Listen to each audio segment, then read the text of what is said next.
Morning student, physics में हमने पहले क्लास 4 का फर्स्ट चैप्टर इलेक्ट्रोस्टैटिक्स के बारे में डिस्कस किया था, जिसमें इलेक्ट्रिक चार्जेस एंड फील्ड हमने पढ़ा था। और इलेक्ट्रिक चार्जेस एंड फील्ड में हमने इलेक्ट्रोस्टैटिक पढ़ा था। इलेक्ट्रोस्टैटिक क्या होता है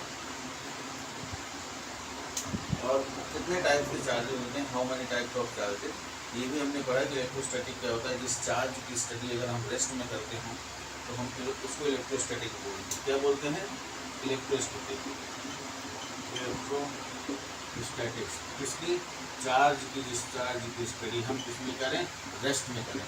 रेस्ट में करें। अगर हम रेस्ट में करते हैं किसी भी चार्ज की स्टडी, तो इस पूरे होल इलेक्ट्रोस्टैटिक्स पार्ट में जितना भी जो चार्ज से रिलेटेड जो भी चीज़ें पढ़ेंगे, तो वो चार्ज किसमें होगा? रेस्ट में होगा। ठीक है। इसी चार्ज के, अभी चार्ज क्या है, चार्ज के बारे में मैं बताना चाहता हूँ कि चार्ज इज नथिंग बट, जब हम किसी दो चीज़ों को charge is nothing but, charge कुछ नहीं होता जब हम किसी दो बॉडी को, एक बॉडी ये है, दूसरी बॉडी ये है, ठीक है, बॉडी नंबर 1, बॉडी नंबर 2, अगर हम इन दोनों बॉडी को इफ वी विल अट्रैक्ट और रब्ड, अगर हम इन दोनों बॉडी को क्या करें? रब्ड करें। रब्ड मतलब क्या होता है? घिसें, ठीक है, मतलब घिसें, तो क्या होगा? इसमें फ्रिक्शन क्रिएट होगा। फ्रिक्शन क्रिएट होने के बाद से क्या है? दो टाइप के चार्जेस क्रिएट होंगे, एक पॉजिटिव होगा और एक नेगेटिव होगा। क्या होगा? नेगेटिव, ठीक है, एक पॉजिटिव होगा, एक नेगेटिव होगा। हमने यहाँ तक बता दिया था कि पॉजिटिव चार्ज वो होता है जो removal of electron from a neutral body, removal of electron from a neutral body, removal of electron from a neutral body. अब हम पढ़ेंगे नेगेटिव चार्ज क्या होता है, उसी का सेकंड टाइप जो है, जो सेकंड टाइप मैंने बताया, टाइप्स ऑफ चार्जेस में जो सेकंड टाइप है दैट इज नेगेटिव चार्ज। क्या होता है? नेगेटिव चार्ज, नेगेटिव चार्ज क्या होता है? Negative charge is nothing but negative charge is produced by giving electron to a neutral body, that is negative charge means excess of electron. Negative charge is nothing but negative charge is giving electron to a neutral body and it means इसके negative charge का मतलब होता है excess of electron, मतलब excess of electron का मतलब होता है किसी को इलेक्ट्रॉन दे देना, electron, excess of electron from a neutral body से इसने क्या किया? न्यूट्रल बॉडी को, इस न्यूट्रल बॉडी को नेगेटिव चार्ज ने इलेक्ट्रॉन क्या किए? दिए, डोनेट कर दिए, ठीक है। तो अगर न्यूट्रल बॉडी से नेगेटिव चार्ज एक्सेस हो रहा है, निकल रहा है, तो समझ लो क्या है? Negative charge. Negative charge is produced by giving electron to a neutral body and negative charge is produced by giving electron to a neutral body, that is negative charge means excess of electron on a neutral body.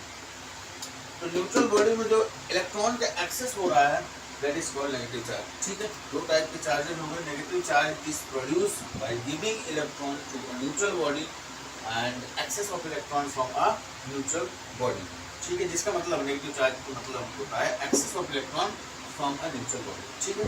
समझ में आया? Next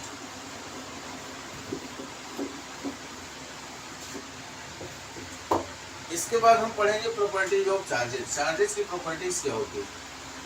charge की भाई देखो कुछ ना कुछ विशेषताएं हैं, there are some characteristics, there are some quality of anything. अब जैसे मैं एक मार्कर है, इस मार्कर की क्या क्वालिटी है?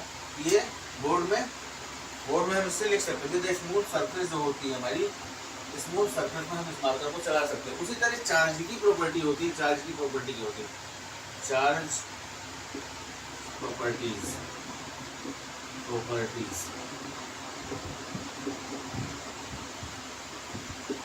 पहली प्रॉपर्टी क्या है चार्ज की?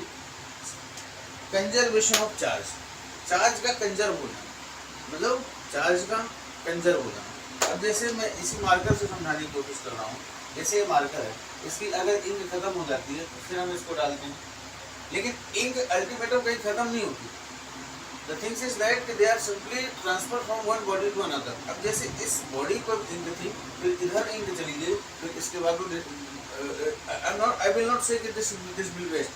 तो law of conservation of charge is totally based upon the total charge and isolated system. This means charge can neither be created nor be destroyed, it may simply transfer from one body to another.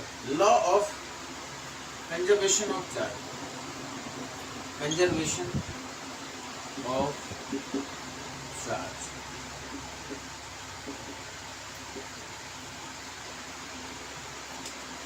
इसमें क्या होगा? Law of conservation of charge मतलब charge की पहली property है कि charge एक isolated system होता है। Charge is an isolated system and which means, जिसका मतलब है कि charge can neither be created, charge can neither be created nor be destroyed, transferred from one body to another, transferred one body to another। ठीक है, अब इस law of conservation of मास का हम एक ही मतलब समझने की कोशिश करेंगे कि law of conservation of mass वाकई कहना क्या चाहता है। What they want to say, nothing, charge is an isolated system. अगर कोई चार्ज आइसोलेटेड सिस्टम में है तो charge can neither be created nor be destroyed and it may simply transferred one body to another body. ठीक है, एक body से दूसरी बॉडी पर ट्रांसफर हो सकता है, इसलिए चार्ज कंजर्व रहता है। क्या रहता है? चार्ज कंजर्व रहता है। चार्ज क्या रहता है? कंजर्व होता है। तो charge is an isolated system, remain constant. Remain constant का मतलब होता है कि चार्ज का जो the charge of an isolated system remain constant. This means that charge can neither be created nor destroyed, it may simply transfer from one body to another. ये first property हो गई हमारी चार्ज की। इसके बाद हम नेक्स्ट प्रॉपर्टी पढ़ते हैं। जिसको नोट करना वो नोट कर सकता है। इस law of conservation of charge में मेन इंपॉर्टेंट पॉइंट है charge in an isolated system remain constant. मतलब जो चार्ज होगा वो एक आइसोलेटेड सिस्टम रिमेन कांस्टेंट होगा, जिसका मतलब ये है कि charge can neither be created nor be destroyed, transfer from one body to another, एक बॉडी से दूसरी जगह ट्रांसपोर्ट हो। ठीक है, इसके सेकंड प्रॉपर्टी पढ़ते हैं क्या है।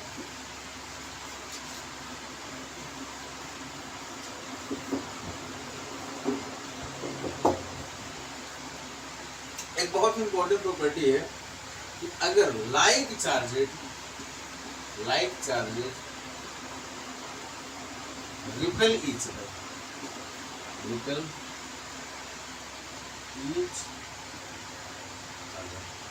जबकि व्हाइल अनलाइक चार्जेज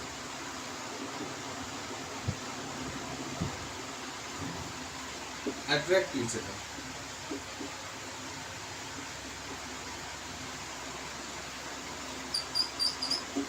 ठीक है, वो ये कहना चाहता है कि लाइक चार्जेस जो होते हैं वो क्या करते हैं? रिपेल करते हैं आपस में each other, and while unlike charges, जो अनलाइक चार्जेस होते हैं वो क्या करते हैं?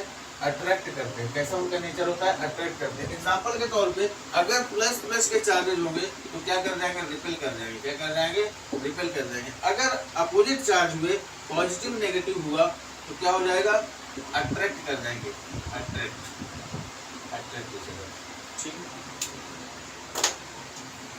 इस स्टेटमेंट को समझाने के लिए अगर कोई एग्जांपल देने की कोई जरूरत नहीं।